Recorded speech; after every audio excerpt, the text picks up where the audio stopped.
All right, we're going to get started. Moana, Randy, would you like to turn your cameras on and join me? Hi, David. Hey, Randy. So, hey, Hi, Moana. Moana. Hi, David. Hi, Randy.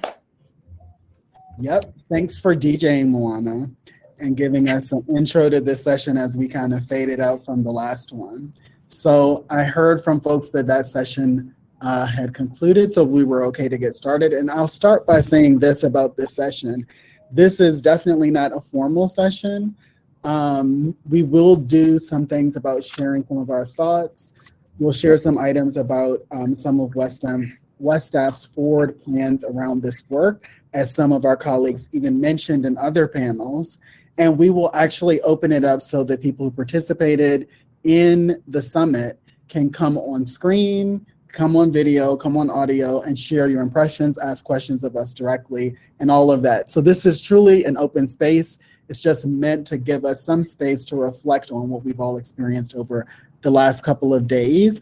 And so we're basically going to move through like 3 sections, if you will. There's always some kind of organization to things. And the first will really, each of us talk about, impressions from the summit that we were left with, from some of the specific panels and as a whole. And then we will move into a conversation about looking forward, both how West Staff is thinking about looking forward, but also how we as a collective, as a field, and even beyond that, like as a community, really decide how we want to move this work forward, and how we want to support the creative economy moving forward in a more just and equitable way. So I'm going to hand over to Moana first, and really just open to hearing your thoughts and reflections on what were some major themes, quotes, ideas, like what really inspired you from this summit. Thanks, David. I too also just want to quickly, if I can, really thank Randy and David. Quickly, they were not only the brainchild of this operation, but I got to witness firsthand all the work and the heavy lifting that they did to convene all these great minds. And so first and foremost, really thank you both. Thank every panelist that was here today. And I also want to recognize the lands from which I'm calling, the Goshute, Shoshone, Paiute, and Ute Nations, which today is called Salt Lake City. So I get to join you guys today from Small Lake City, in the same neighborhood I grew up in. And so raising a 3rd generation of artists here. And so I'm really just grateful to be in this space. I'm also really want to recognize the privilege in which I'm sitting at this intersection. Just like a lot of the panels have concluded, individual artists are suffering right now. And so I just feel like it's a privilege not only to be in this room, but to have the luxury of time to think about these questions, as well as expand our thoughts and thinking about how we can solve these issues when a lot of our colleagues are feeling it, and are also experiencing it on a very visceral level. So just want to acknowledge that. And then finally, acknowledging any Oceania elders who are on this call. Thank you for being here, and I want to acknowledge your presence. And so 3 things that I really want to, or that stood out to me and was really inspiring in different ways, and a thread that kind of went through each of the panels, was this idea of decolonizing the arts. I think a lot of people contributed to this word and this text about decolonizing, which really, I think as a field, we're starting to push back not only the act of decolonizing, right, which is like the disorder of people, disconnecting people from their histories, their landscapes, their languages, and their social relations, but also more pertinent to this conversation is the way in which we're disconnected of the ways that we think, feel, and interact with our world around us. And so it really is this idea of really inspired by a lot of the words that were shared, where we're actually calling out white supremacy and white culture for like how disconnected it is, and how it really is such like, it's held on this pedestal. And I'm thinking about, Karen from the session before talked about we're rethinking about the re's, right? Well, we can't really restore something when something isn't already in place. And so it really is taking white supremacy off this pedestal, both by standards, by the way that we approach this work, how we define it, how we're collecting it as data. All of these ideas, I really think, is calling out whiteness for it's not as great as people think it is or how it's been portrayed, and especially in the arts. And so another second, very quickly, second really inspiring conversations that had me thinking more deeply was thinking about stop calling us resilient. I think as an art or creative economy, we're deemed as like fringe because we actually enjoy what we do. We find happiness in like the stuff that we love, that we center our lives around. And so this resiliency, and I know that a panel specifically, I'm trying to find my notes right now, spoke about it, but it's this idea of the resiliency is this idea of like, we've had to recover from something, you know, and taking that away from us as a creative economy and creatives, I think will maybe change a narrative, shift it. And then in that same thread, thinking about risk and trust, thinking about how a lot of people talked about how the arts is seen as risky and like there is a distrust. And so I think as we radically dream out these new, this new field or foundation of where creative arts can go after we emerge from this pandemic, I think there needs to be a radical trust that needs to go and prioritizes individual artists, especially Black and Indigenous women. I think there's, and I in school, I remember this model that was put up on this, on the projector and talked about the margins, right? And so like, think about marginalized communities. If we serve the least of us, it captures everyone else. So I'm thinking like as the most vulnerable and those that have to carry these backpacks of rocks, I'm thinking of those people in those intersections. We as an art community need to ask legislators as well as people that are influencing policy that there almost has to be a blind trust. Like, let's just try it out and see what happens. You know, like it's, why not just give money to people without requiring them to, and a panel discuss this as well. Like we've kind of trained ourselves into like asking and like proving our worth when it should just be like this new radical dream should just protect individual artists and trust what Black and Indigenous women say. And so those were kind of things obviously influenced by my own perspective and the way that I approach this work, but just super inspiring. I don't think we have enough time, but really grateful to the panelists and those who chose to share their expertise, especially when I know a lot of you guys are doing it for free or are asked to do it for free. So thank you so much for your time and holding space during this summit.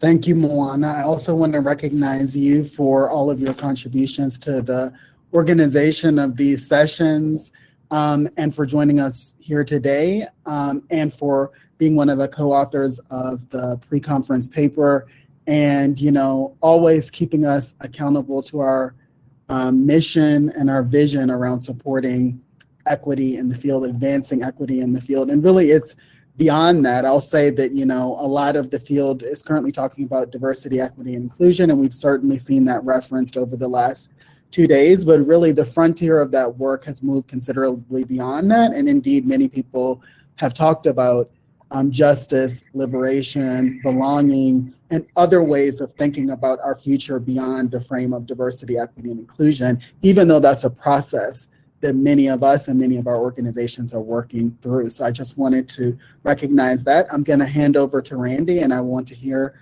what you thought about what stood out for you from these last 2 days.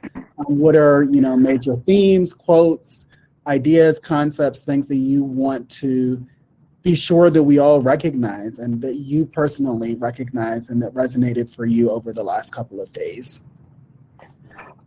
Yeah, happy to. And thank you, David, and thank you, Moana. Echo David's appreciation of your thinking and your partnership on all of this. And David, thanks for having a Zoom call with me those many months ago. And I've talked for the better part of a decade about the conversations I want to be having as a field, and this is the closest I think I've ever come to being able to have some of those conversations. It's been a real joy, a real labor of love, and I think we didn't resolve a lot of what we talked about, but I think we advanced a lot, and that matters a lot to me. Borrowing off of Moana's 3 points, I'll try to stay in a similar vein. I definitely when Noni Sessions said yesterday that colonization is fundamentally about separation, and then we talked about the idea in the social cohesion panel about withness, not against, not below, not above, but with. And Carlton talked about the fundamental disconnection from one another, and what we need is neighbors. And that's also part of an ancestral cycle, because we used to have ways of being and ways of knowing and ways of taking care of each other, which is also true in the context of like cooperatives. So much conversation about co-op models, collaborative models, models that try to bring it to harness and realize collective power. And those are critical systems that are not new systems. They did not emerge from Williamsburg 3 years ago. They have been around for many generations. And if we can remember and reestablish some of those systems, I think that would be great. Also, the idea of decentering capitalism, decentering whiteness, decentering these systems that are harmful, not putting all of our energy into tearing them down, but moving them aside and making room for different and emergent and more sort of comprehensive ideas. So I really resonated with that. Roberta Bedoya, who I got to have a lovely conversation with last night, and really believing in the we and this idea of policy as materiality. I think I heard Mallory Rakshana talk about the public policy as her medium, the public sector as a medium, and that connects back to a thought from the last session of we've got to engage our creatives and our artists in policy and in politics, and get them into spaces where they can hold power. I resonated this morning. I think it was Rasmus who said that if we can solve the workforce challenges for artists and creative workers, we will then solve the workforce challenges for all individual workers. And I think that's also, as Moana said, that's also true of racial justice. If we can meet the needs of those farthest from justice, we will meet the needs of the many. And everybody will benefit from that focus and that commitment.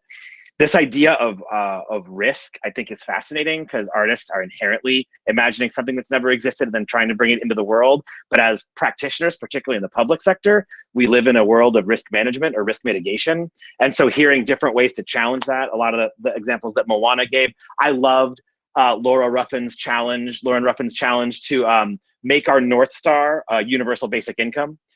Or a guaranteed basic income, and let's just demand that, because if somehow Crocs can become popular, then certainly a UBI can become popular. That was one of my favorite quotes. Noni saying invest in communities, not in commodities, was really powerful to me.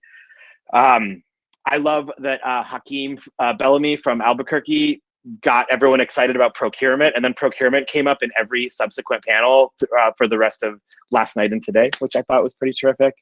And Julie Baker really nailed in one of her closing statements on the last panel, just the unbelievable urgency and opportunity of this moment. There's the Creative Economy Revitalization Act, worth $300 million currently on the floor of the House. There's billions of dollars being negotiated within the context of the infrastructure bill.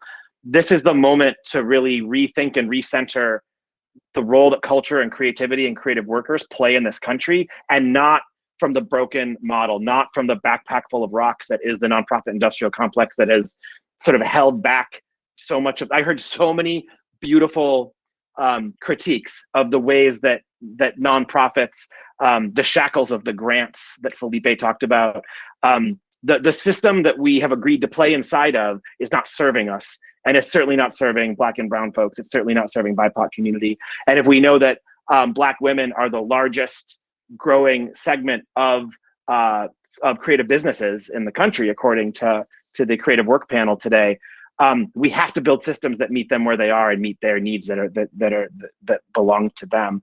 So, yeah, all of those things were pretty powerful to me. I'll leave it with Felipe Putrago, maybe my favorite quote of the day. Maybe it's just because of what's on my mind, but cultural policy is too important to be left to politicians. And I really resonate with that these last 2 weeks. And I'm excited to see how we can, as Julie said, not ask for permission, but demand what we need. And I think that this group of brilliant minds, and I want to echo also the thanks for all the people that put in their brilliance and their time and their energy, because it was such a thoughtful group of humans. And I think if we can harness this thinking, I think we can advance a more thoughtful policy agenda for culture in this country. So thanks. All right. Thank you both. I guess it's my turn. First of all, I'll say that there are so many people that need to be thanked, but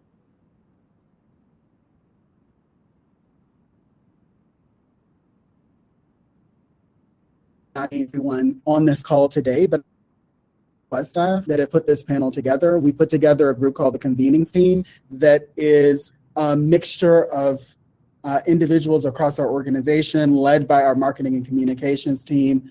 I want to recognize my colleague Leah Horn, who led our Convenings team and putting on this event and managing all the logistics, including setting up this Eventry site and space.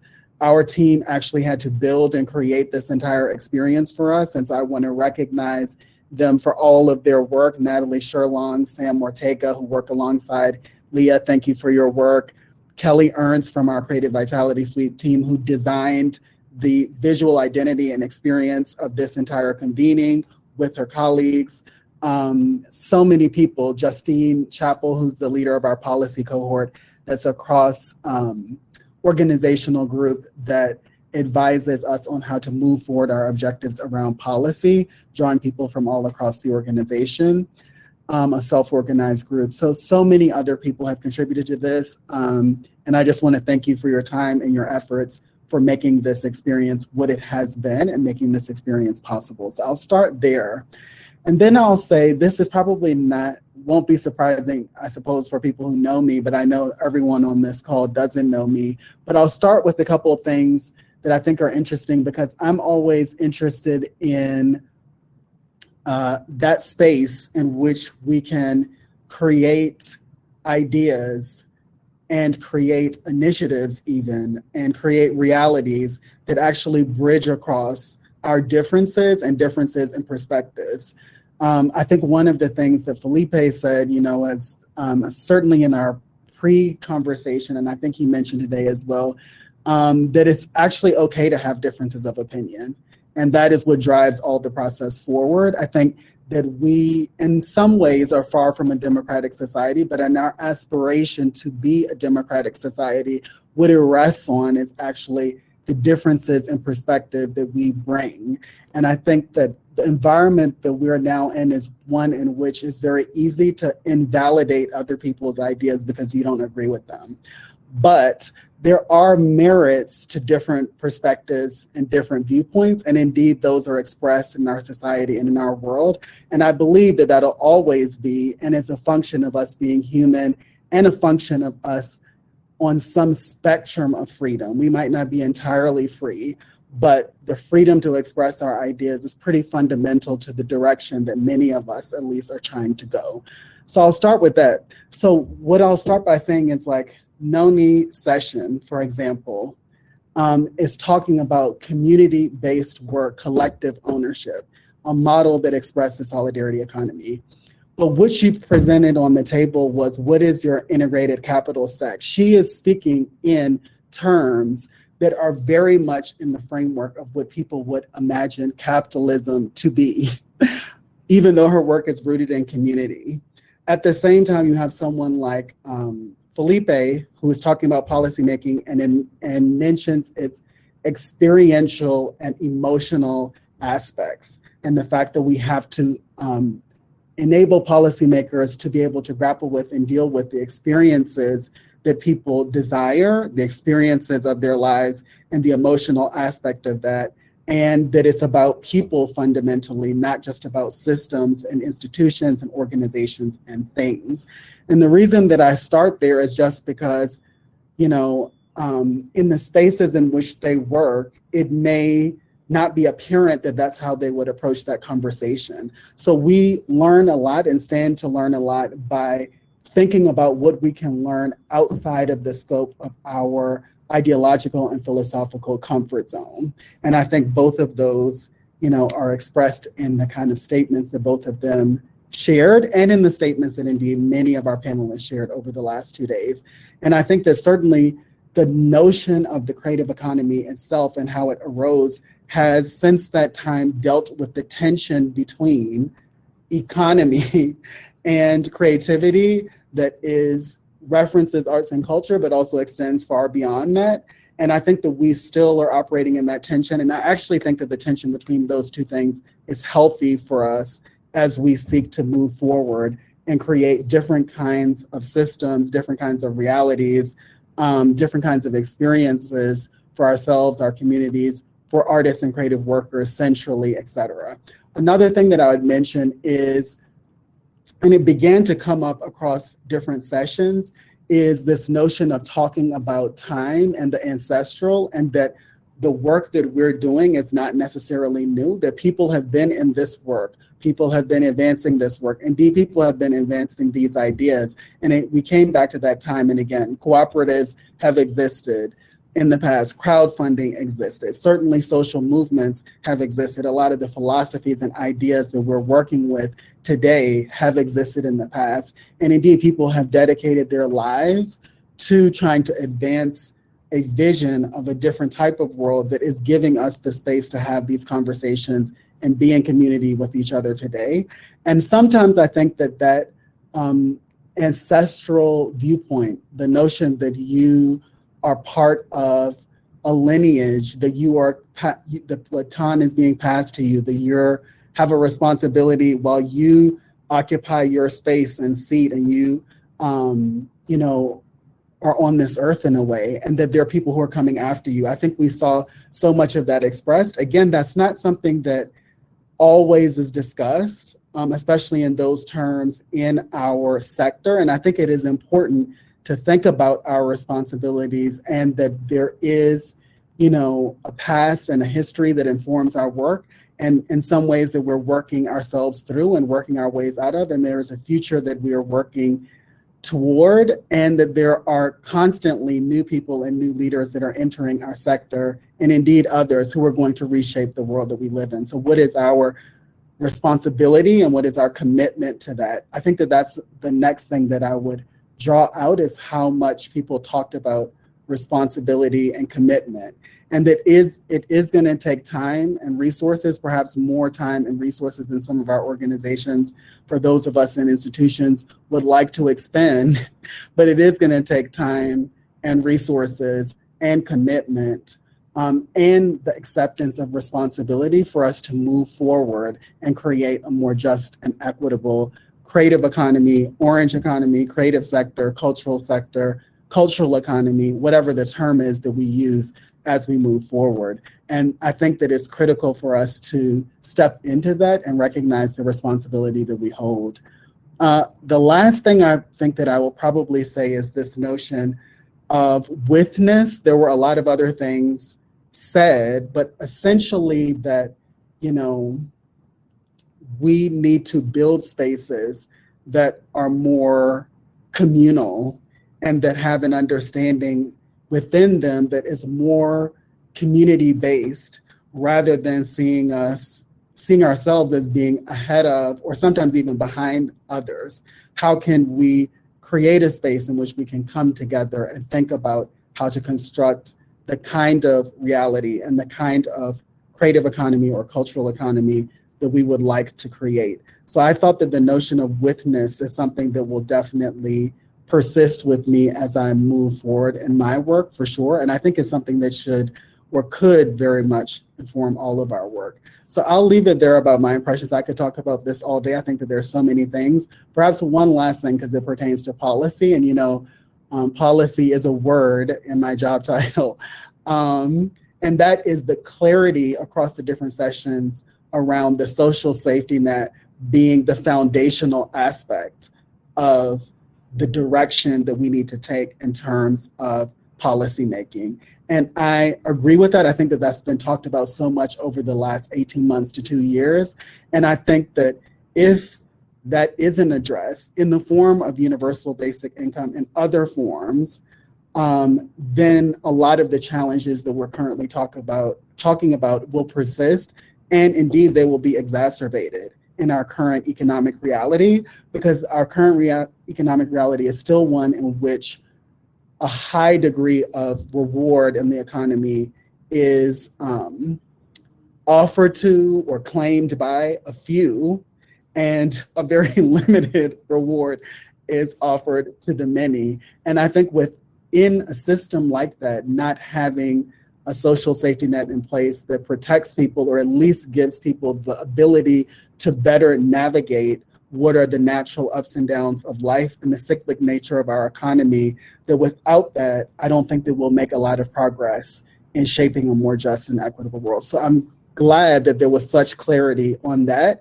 The other thing I'm glad about that is that it, of course, pertains to the circumstances for artists and creative workers, but indeed, as has been said by many people, it is something that would be transformative for many people who have different kinds of realities and do different kinds of work. So I think that clarity is wonderful. So I'll stop there. Then I'm going to pass back to Moana. What are your impressions about where we should go forward from here?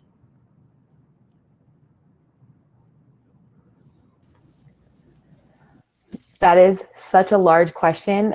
And I feel like there were more qualified folks on this panel who kind of gave us, the breadcrumbs to follow as we're thinking about this work. And I think going forward, something that's been very clear to me was that there not necessarily has been a narrative change, but there definitely has to be a stronger voice in advocating, or at least positioning the arts and the creative economy to how important and central it is to this nation.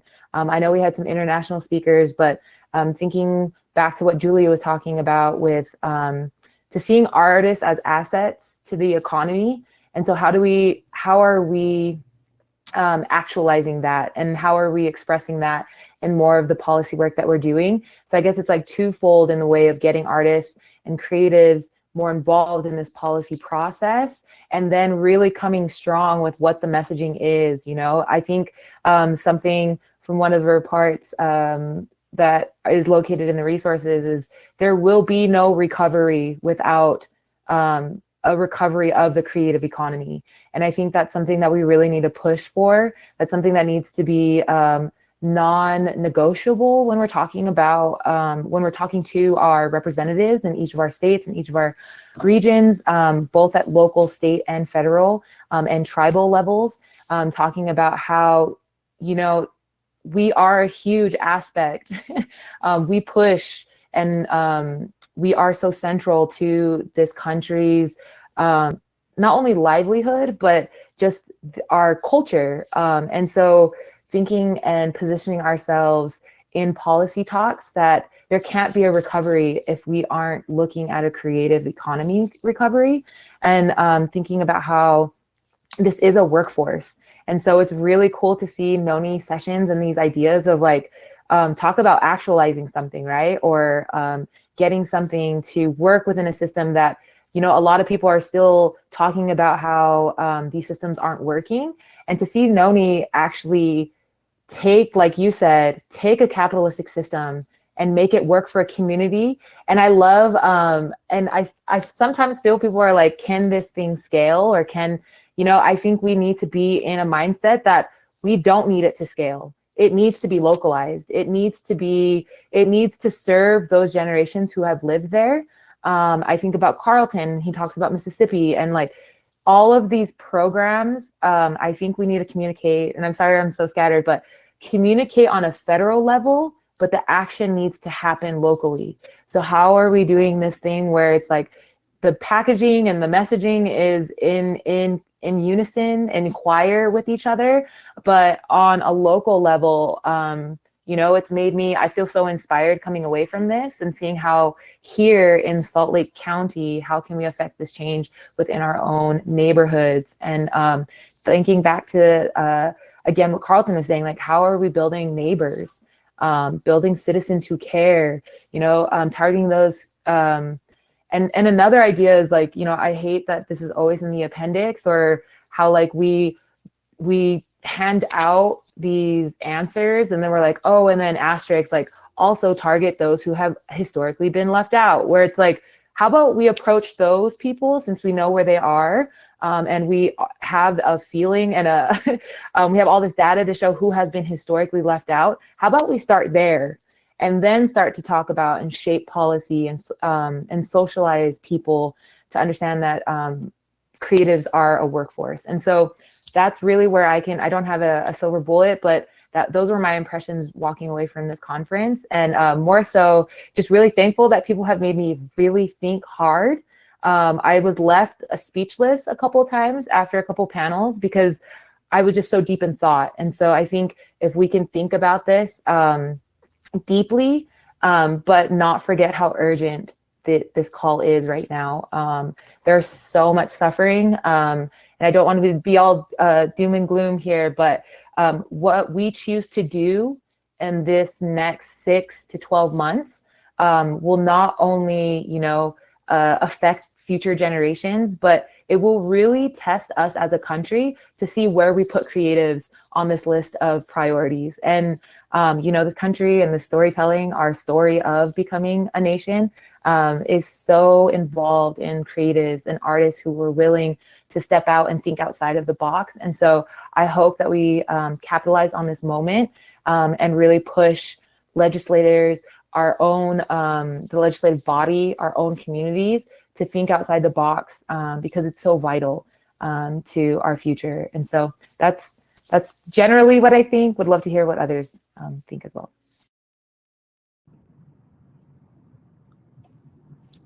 All right, anything quickly, Randy? And then I'll offer one quick thought or a couple quick thoughts, and then we'll open it up so that we can be in conversation with folks that are in the room. Just, I wanted to shout out Laura Zabel, who I think both really brilliantly framed the tension that we live in, the world as it is and the world that we want it to be, and how we, you know, we understand, as Audre Lorde said, that you can't dismantle the master's house with the master's tools. We also believe in what Edgar Villanueva says about decolonizing wealth.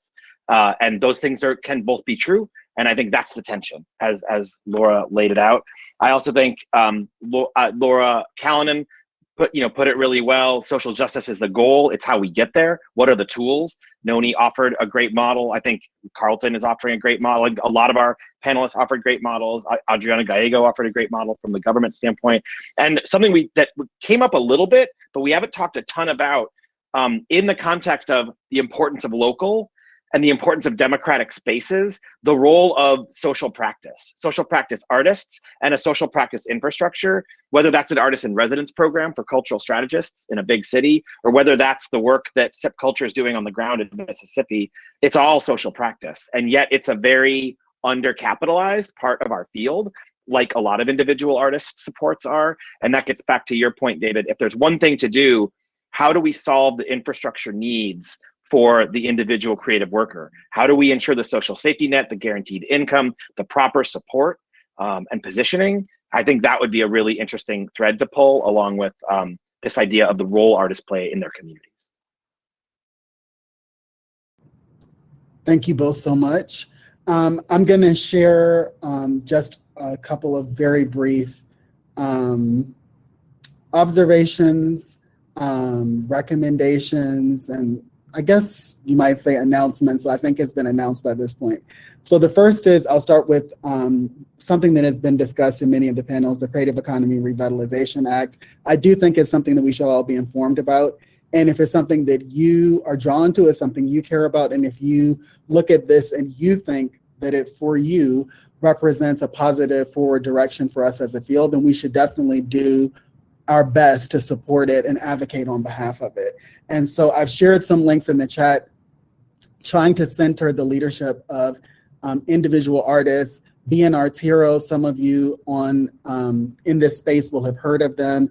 It is basically a collective led by artists that is shaping and reshaping arts advocacy and cultural policy development in this country. And they indeed were very influential in the formulation of the Creative Economy Revitalization Act. They also have organized a lot of very open source tools that can support all of us in getting the word out about it and in advocating on behalf of it. So those are just some of the links to some information about specific ways that you could contact your legislator and other information and tools that they have for all of us to use. So definitely want to be centering artists in the formulation of policy and in arts advocacy as we move forward.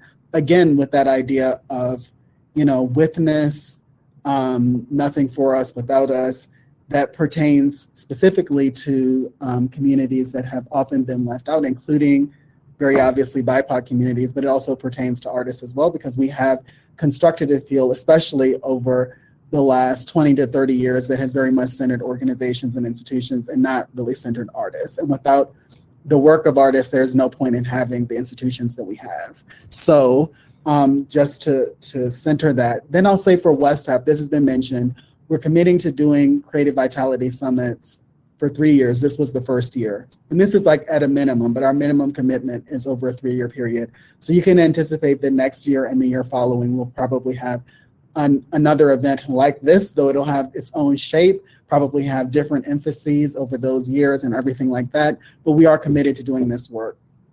Alongside that, we said in the introduction, we can't manufacture or create a community of practice just out of nothing because we decided that there should be one, but we do plan to facilitate continued dialogue between these happenings and gatherings and convenings that we have over this 3-year period. So we're interested in continuing to hear from you, inviting you into that space, and hopefully at some point soon we'll be able to, reach out to certain groups of you or collectively to invite people into ongoing conversations around this work so that it can continue to be a space in which people can reflect, learn, take action. And that's what we're trying to facilitate through our role in being able to do this. But it very much is about us coming together and defining what that future vision looks like and really taking that into action. And I think that there are other spaces, if any of you haven't heard about, I know it's been mentioned in the panels, art.coop, you should definitely check that out. There are, sessions every Friday for the next couple of weeks still that are open to anyone. And then there are cohorts that have been organized where people are doing some deep work in those groups to, again, redefine our strategies and redefine our work. And even some of our own individual and organizational thinking about how to approach the work.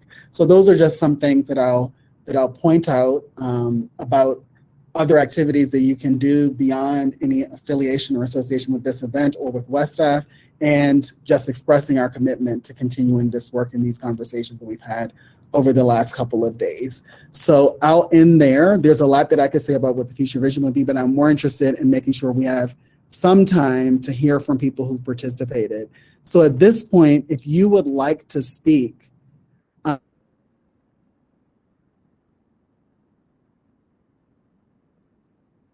put in the chat,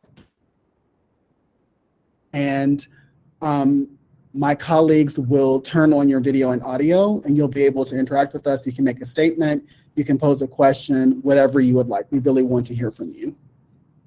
David, I think we lost your audio for the instructions part. Is it, they put something in the chat? Yes, I will go over it again. So yeah, because I think that my internet connection paused for a moment. Natalie put it in the chat. Yeah, so we're awesome. good.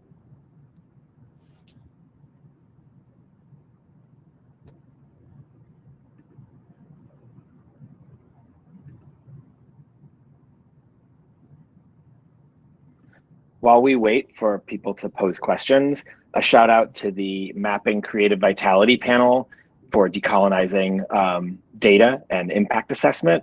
The notion that everything is designed and nothing is neutral. There's no such thing as a neutral study. There's no such thing as unbiased research. Everything has a point of view.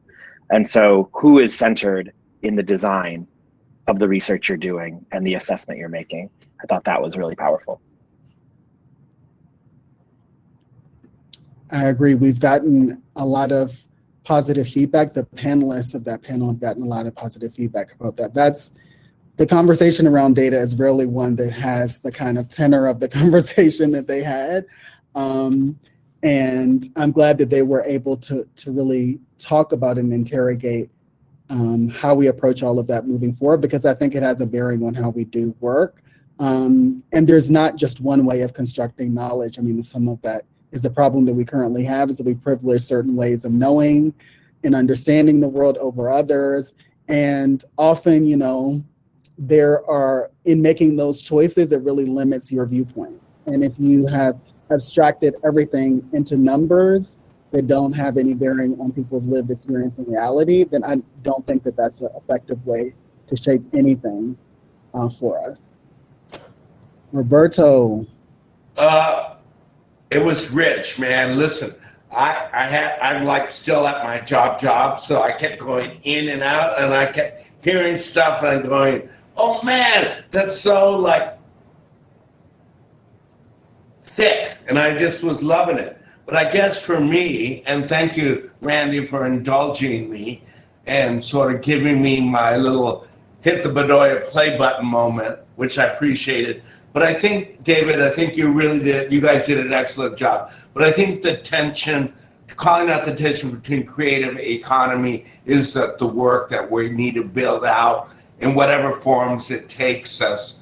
But I think, you know, about cultural policy, it must not be about complicity and constructing complicity. It has to be open and porous.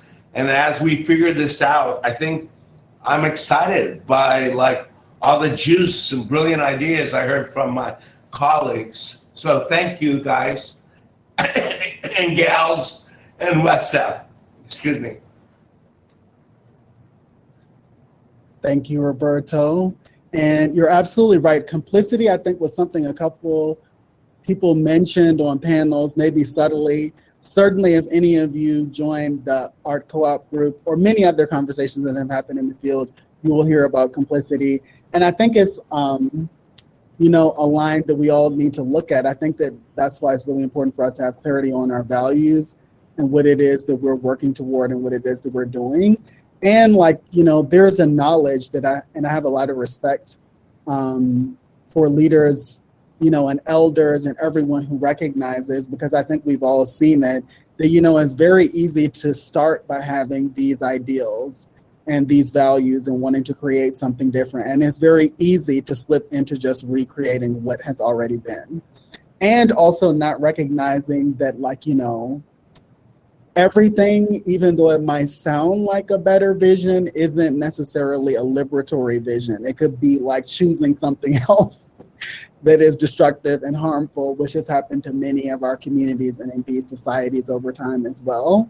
So I think, you know, staying in that space of imagination and really continuing to question ourselves about why do we do things in this way, and who are we centering, who are we putting on a pedestal, as Moana mentioned, whose viewpoints are being privileged, where are the ideas that we're operating within, where did they come from, and what were the motivations behind those. I think that we have to really get honest, and hopefully we can get increasingly honest about what's going on and what we're working with them. But I think people are being more and more honest about that today, for sure.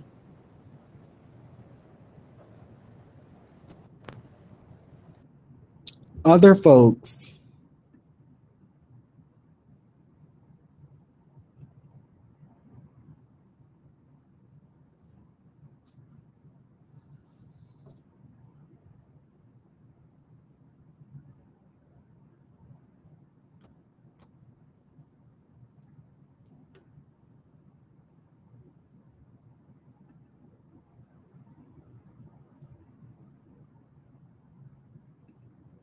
I'm never afraid of a little awkward silence.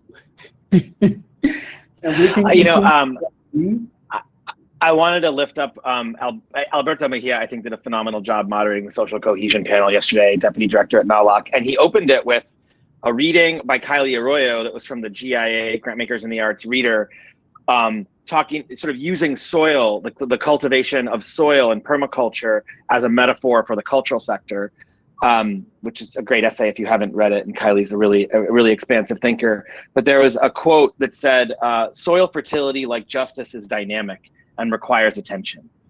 And so this idea that if we don't lean into the work and continue to take care of, lift up the young folks, take care of the elders. Roberto talked about last night the generation of dancers who have no savings. The creative work panel today talked about what 30% of creative workers have savings at all. Mm-hmm. There's a real, we got to take care of the soil. We got to take care of each other.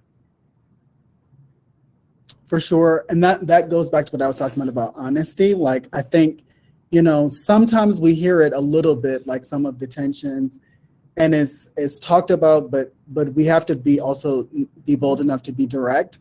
And there can be, and I think we all know this, differences between the experiences of many individual artists and many of us who work in the creative sector. And for many of us feel that we work on behalf of individual artists. But in terms of in institutions, a lot of people have, maybe not the greatest compensation in the world to their heart's desire, but have steady income, have benefits of some kind, have this and that and the other. And we do have to really reverse our thinking and start really centering artists and creative workers. And the statistics that were offered, reflect the realities that a lot of people face. And I think a lot of people know that on some level. But I think that we really have to be bolder in changing the circumstances, and also look at how we're being complicit, going back to what Roberto said, in terms of our own organizational policies in upholding a system that works like that, in which the very people who are creating all of the things in which it animates all of this work are living in such precarious circumstances. And some of them are very much struggling to survive. And that was very much the case and has been the case during the pandemic. So I definitely think that it's important to always consider that, for sure. I saw a question came in for us about what we want local governments to do. And Randy, I see you put in a localized WPA workforce guaranteed income pilot or program. I like all of those ideas. I am gonna share something and actually highlight the work of someone who was one of our panelists, Tariana Navas Nieves at Denver Arts and Venues, like in conversations that we've had about the work here in Denver, talked about, approaching the work from like a neighborhood basis, like actually really understanding the history and context of the local place that you are living in to the neighborhood level. Because the reality is, again, being very honest, we all know in our whatever community we live in, what the different neighborhoods are and who lives where, and the way that our local communities are stratified, and the fact that we're living, however distant from communities that have greatly different access to everything than we do. And we go to work every day and do all of our things. And some of us, are operating from this very liberatory mindset or want to make things different. But really, on the ground, we know all of these things. We know it, we live it. And in some ways, we accept it. But when you really look at it at the neighborhood level, and in the conversation I recall having with Tariana, it's like really looking at, the history of things. We've given this many grants to these neighborhoods, but we haven't given funds to anything over here. We haven't made investments in infrastructure over here. We haven't done this over there. It really has to be on that level, because that is the closest to the level of people's realities and lives. And I think we all know that, and how much of that has been constructed. And I think to disrupt that, you really have to be willing to look at things on that basis and on that level. Not just talk abstract about the community, but we know, what it is. I think for me, and I hope this thread connects, but first and foremost, tribal sovereignty. I think we talked about sovereignty today in a lot of aspects, but the inherent right to govern oneself. And I don't have to explain to this group that Black liberty is seated in tribal sovereignty.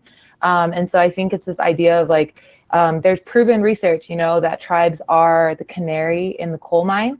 And so when we think about Felipe's work today and how he talked about how creative districts are factories for dreams, I really feel like not to look at tribes as a lab to test it out, but to hand over power to tribes to determine for themselves what that means. And then hopefully local governments can take kind of a page out of their book as we start to reimagine and redream these things. And I can tell you right now, with 30 years of research that has been done before, not by me, but by others, that, tribal health is a rising tide effect. If your tribal communities are doing well, your local and rural communities will do well. And if your local and rural communities do well, the cities do well. And so thinking about this reverse and like going back to what we established before, if we think about the least of us, if we think about putting the least of us first, I know it's a Bible, some type of Bible reference, but if the least of us is the first, then everything else does well. And so for me, I think that's where my head is right now, to give power to local communities to make the decisions for themselves. And by power, I mean translating to cash money. Going back to Wu-Tang, cash rules everything around me. That song is older than I am right now, or I'm a little bit older than that song, and it's still true for right now. So hopefully in a future that we all dream up, that's not real, that we don't live in a capitalistic society. But as of right now, I think that's the first thing I would plead with for local governments. All right, thank you. We need to wrap up in a minute, but I do see a comment in the chat and I'm just gonna raise it. Thank you for putting in your comment, Bob. Bob says, I just wanted to comment that in Hawaii, many of the native Hawaiians are very humble people and won't ask for help, or their art is highly coupled with their belief system and do not care to share outside of the true practitioners. In fact, much of the local art in Hawaii comes from non-natives. My concern is that indigenous artists could be overlooked. Thank you for raising that. I think Moana's, what Moana just shared addresses some of that. I just offer that things are often more complex than we sometimes see them. And I think for all of us, I think it's helpful over time to continue to observe, continue to learn, continue to build our relationships, because things may not always appear the way that we think. And within that, I would just say that many of the things that you share, I'm sure have a reality in your experience and the reality of experience of Hawaiians.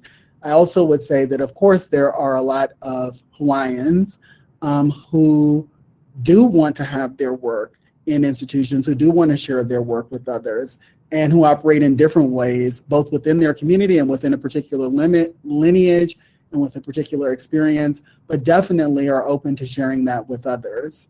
And I think that every effort should be made to support them. And I know from some of our own work and engagement in Hawaii that there's current reflection and indeed thoughts about reconciliation along the lines of the fact that many of the artists in Hawaii that have been supported historically have not been indigenous to Hawaii, and that needs to be addressed moving forward.